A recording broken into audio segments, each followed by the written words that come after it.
Hi, it's Sean, the Fluency Awesomeizer. Here's a video where we're going to practice decoding multi-syllabic words and also help with your spelling. I've got two pairs of words that we're going to take a look at and compare. Here's the first round. What I want you to do is read this word right out loud. I'm about to show you a word. And if you want to hit pause, give yourself plenty of time. Here's the word. Read this right out loud. All right. You got it? What's this word? Now, the top word is companion. And the bottom word is complaining. They're very similar, don't you think? They're so similar, you may have thought or even read complaining when you went to read companion up top. If you read both of these words correctly, that's great. Keep watching. This is a spelling lesson for you. But we're going to compare these words to help decode them and avoid any confusion. Here's how they're similar. Both of them start obviously with C-O-M. There's a P and an N-I-N towards the end of the word. So if your brain reads this word, either one of these words really quickly, you pick up a lot of the same pieces. That's one reason it can be confused. There's an A in the middle too. So up top you can see the word pan, P-A-N. Down below there's pan too, but there's also something else. There's an I. So that A-I vowel pair, that's going to make a long A sound. The old two vowels go walking, first one does the talking rule. All right, so that is a long A. So you can see the word pain, but there's also an L. So if you thought or read complaining when you went to read companion, you added an L, and that is a behavior, it's very common for young readers to add an L when they read. It's a very skinny letter, all right? It can slip right in there when it doesn't exist. So keep that in mind. Now, towards the end, there's an IN in both, but if you look, there's an O between the IN and companion. And that's a suffix we're going to take a look at in just a moment. It makes a strange sound, companion. It sounds like a Y. So that's why we're talking about this too, to help you with your spelling. It's not a Y making that sound. And down below, the IN is with a G, so it's the old suffix ing. No confusion there. So we have companion and complaining. Now, let's take a look at where these words come from, the root or the origin of these words. Companion comes from an old Latin word, the ancient language Latin, campanus. Now, this is really interesting, especially these days when it's hard to find bread at the store. What are you talking about bread, Mr. Sean?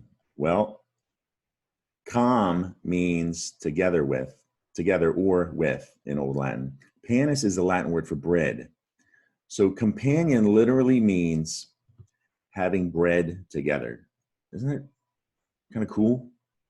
It means breaking bread together. The old tradition of breaking bread when you meet somebody, and it's an expression of wanting to be friends, coming together as friends. That's where the word companion comes from.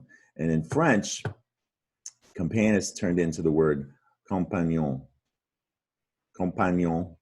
And that is an old French word that means your friend or your buddy or your pal. So that's where we get the word companion in English. All right, and that suffix is ION.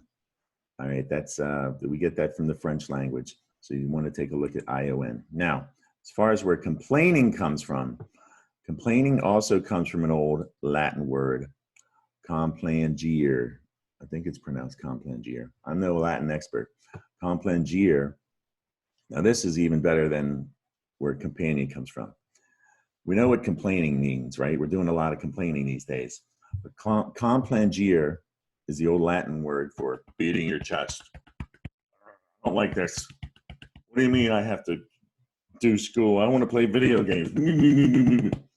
That's where complaining comes from. Now, complangere turned into the French word complaindre. Complaindre. And that's French, old French for a lament. And lament is kind of a fancy word of saying grief or sorrow. So it's a little more dramatic than, I don't like this, oh. But that's where we get the word complain from. If you look at the French word, you can see the word complain inside the complaindre. So we have complain now. That's a verb. We all know what it means. And so we add ing to turn it into a present tense verb. Sometimes we have to use complaining. Like I complain, he's complaining. So let's look at the syllables real quick. The red is the stressed syllable. So this is going to help you spell too. Companion. Again, take a look at that ION. It's important to know that one. And down below, complaining. You need that long A sound, and one way to spell that long A is AI. All right, we're going to put these words aside. Get ready to hit the pause button. Here's a sentence or two of extra practice. Hit pause to give yourself plenty of time to read it. And we've got one more round coming up.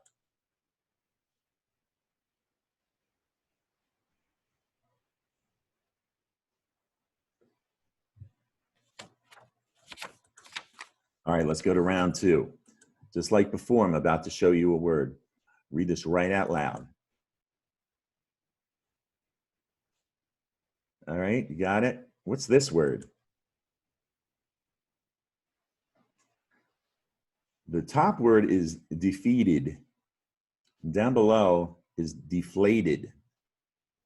They're both very similar. And you may have thought or even read deflated when you went to read defeated up top. If you read both of these words, that's great. Just like before, this is a spelling lesson now. If there was a little confusion, keep watching. We're going to compare these words and find out where they come from, and hopefully help you out a little bit more with your decoding. Now, here's what's similar. They both start the same, DEF, and they end the same. There's a TED. So it's in the middle where things get interesting. There's an A in both of these words between the F and the T. So it looks like, well, we didn't get confused with fat, but there's FAT, fat. But it's not just an A, there's an EA vowel pair between the F and the T and defeated. And that's where we're getting the long E sound from, that EA. And it's the old two vowels go walking, first one does the talking rule. That EA is going to make a long E. It also makes a short E, so you keep that in mind. You probably already know that. But down below, just like before, there's an L.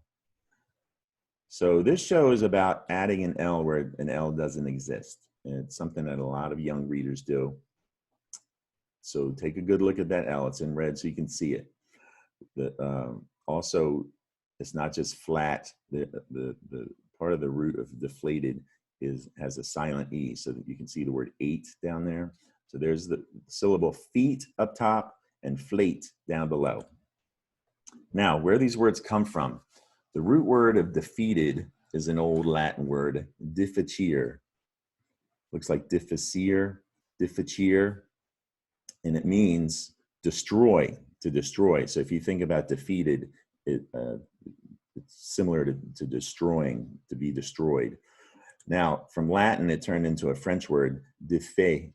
Listen to that. It doesn't look like défait. It looks like des fate, but the French pronounce it défait. Isn't that similar to defeat, défait? So from French, we get the word in English, defeat. And it's a verb. We all know what defeat means, especially in and especially in sports. And we add an ED to the root word defeat, and we get the past tense verb, defeated.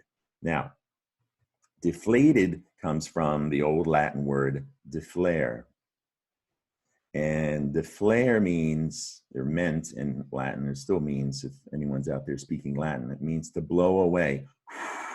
Think dandelion, right?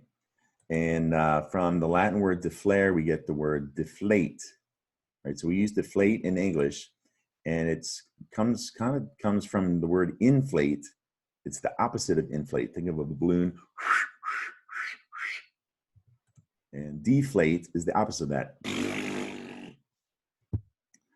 So that's a verb, deflate, right? An action word. And notice it already has that silent E, so all we have to do is add a D. We don't have to add an ED. So adding ED in when we're using past tense verbs, gets a little complicated. All right. Sometimes that D even sounds like a T. That's not the case this time around. But we only need a D to make the past tense verb deflate.